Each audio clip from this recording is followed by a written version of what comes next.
மாமா என்ன மன்னிச்சிருங்க. உங்க பேச்ச மீறி போனது தப்புதான்.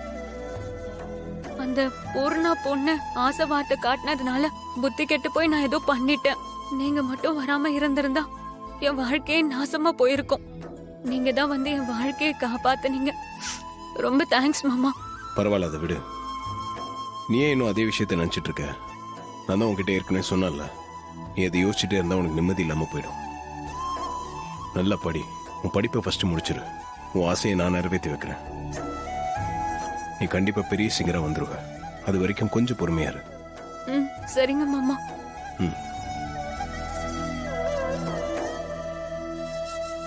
ராஜா, தேங்க்ஸ். எதுக்கு?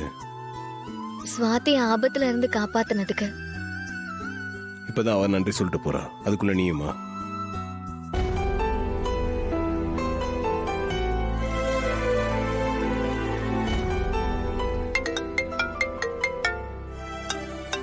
ஒரு நிமிஷம்.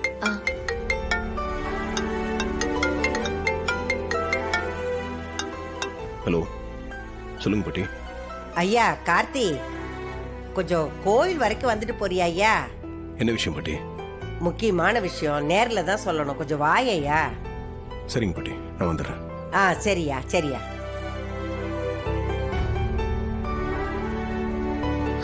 ராஜா, எங்க கிளம்பிட்ட? அது ஒரு சின்ன வேலை, போயிட்டு வந்துடுறேன்.